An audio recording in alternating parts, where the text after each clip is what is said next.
നമസ്കാരം. മെട്രോ മാറ്റിനിയിലേക്ക് സ്വാഗതം. കേരളത്തെ പിടിച്ചുകുലുക്കിയ നടി ആക്രമിച്ച കേസിന്റെ വിധി വന്നത് കഴിഞ്ഞ ദിവസമായിരുന്നു.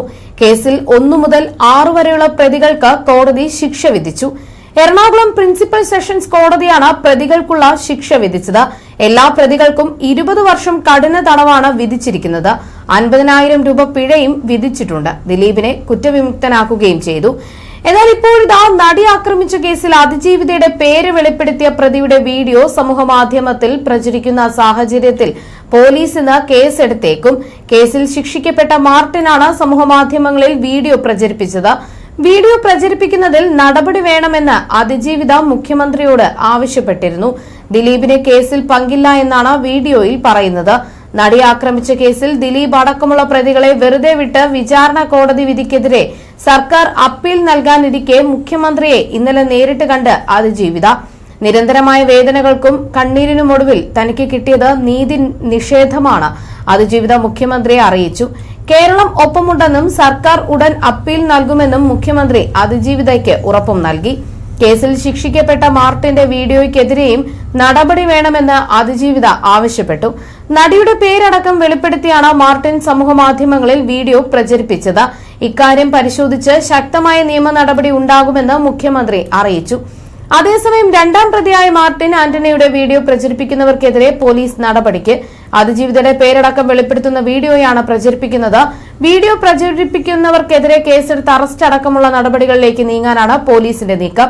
മാർട്ടിൻ ജാമ്യത്തിലിറങ്ങിയപ്പോൾ പുറത്തിറക്കിയ വീഡിയോയാണ് കേസിലെ വിധിക്ക് ശേഷം സാമൂഹിക മാധ്യമങ്ങളിൽ പ്രചരിപ്പിക്കുന്നത്. കോടതി തള്ളിയ വാദങ്ങളാണ് വീഡിയോയിലുള്ളത്. ഇതിനു പുറമെ അതിജീവിതയുടെ പേരടക്കം വീഡിയോയിൽ പരാമർശിക്കുന്നുണ്ടെന്നും പോലീസ് വ്യക്തമാക്കി. കേസിൽ അറസ്റ്റിലായ മാർട്ടിന് സുപ്രീം കോടതി ജാമ്യം നൽകിയിരുന്നു. പിന്നാലെ കേസിന്റെ വിചാരണ സമയത്ത് ചിത്രീകരിച്ച ദൃശ്യങ്ങളാണ് വീണ്ടും പ്രചരിപ്പിക്കുന്നത്. അതിജീവിതയുടെ പേരടക്കം പരാമർശിച്ച മറ്റൊരു ഗൂഢാലോചനാ വാദമാണ് മാർട്ടിൻ വീഡിയോയിൽ മുന്നോട്ട് വയ്ക്കുന്നത്. മാർട്ടിനെ കുറ്റക്കാരനാണെന്ന് കണ്ടെത്തി 20 വർഷം കഠിന തടവിന് വിധിച്ചിരുന്നു. പിന്നാലെയാണ് പഴയ വീഡിയോ വീണ്ടും പ്രചരിപ്പിക്കുന്നത്. പല പ്രമുഖരടക്കം വീഡിയോ പ്രചരിപ്പിക്കുന്നതായി പോലീസ് കണ്ടെത്തി. ബുധനാഴ്ച ഉച്ചയോടെ കേസ് രജിസ്റ്റർ ചെയ്തേക്കും.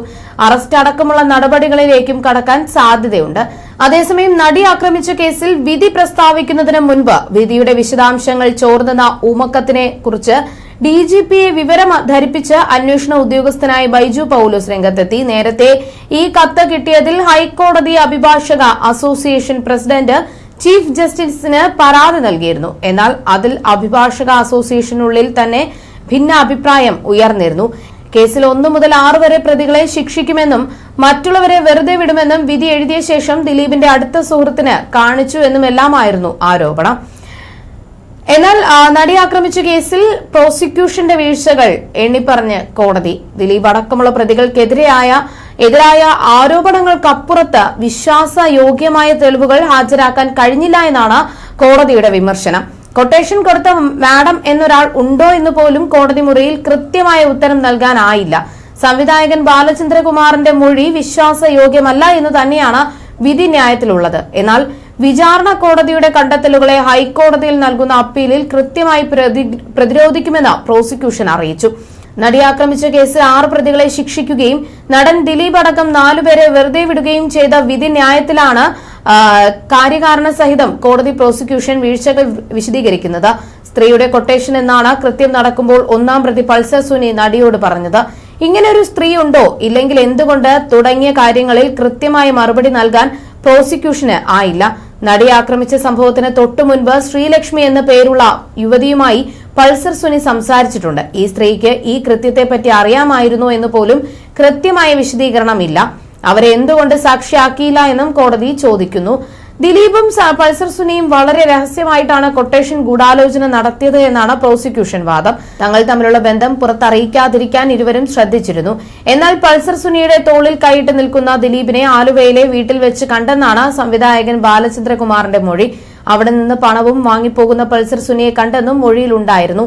ഇരുവരും തമ്മിലുള്ള ബന്ധം പരമരഹസ്യമായിരുന്നു എന്ന് ആരോപിക്കുന്ന പ്രോസിക്യൂഷൻ തന്നെയാണ് ദിലീപിന്റെ വീട്ടിൽ വെച്ച് പൾസർ സുനിയെ കണ്ടതെന്ന ബാലചന്ദ്രകുമാറിന്റെ മൊഴിയും അവതരിപ്പിച്ചിരിക്കുന്നത്. ഇതെങ്ങനെ ഒത്തുപോകുമെന്നാണ് കോടതി ചോദിക്കുന്നത്. നടിയെ ആക്രമിച്ച് പകർത്തിയ ദൃശ്യങ്ങളും മൊബൈൽ ഫോണും സൂക്ഷിക്കാൻ ദിലീപും കാവ്യമാധവനും ചേർന്ന് ബാങ്ക് ലോക്കർ എടുത്തെന്ന പ്രോസിക്യൂഷൻ ആരോപണവും കോടതി തള്ളിക്കളഞ്ഞു. വെറുമൊരു ആരോപണത്തിനപ്പുറത്ത് തെളിവിന്റെ തരിമ്പ് പോലുമില്ല എന്നാണ് കോടതിയുടെ കണ്ടെത്തൽ. എന്നാൽ പൾസർ സുനി പറഞ്ഞ മാഡത്തെപ്പറ്റി അന്വേഷിച്ചതാണെന്നും അതിൽ യാതൊരു വസ്തുതയുമില്ല എന്ന് ബോധ്യപ്പെട്ടിരുന്നുവെന്നുമാണ് പ്രോസിക്യൂഷൻ നിലപാട്. വിചാരണ കോടതി എത്തിച്ചേർന്ന കണ്ടെത്തലുകൾ ശരിയല്ല എന്ന് ഹൈക്കോടതിയിലെ അപ്പീലിൽ കൃത്യമായി ധരിപ്പിക്കും. You're watching me on metromatney.com. On metromatney.com. Metromatney.com. Subscribe for more videos. Subscribe for more videos. Subscribe here for more videos. Subscribe now. Thank you.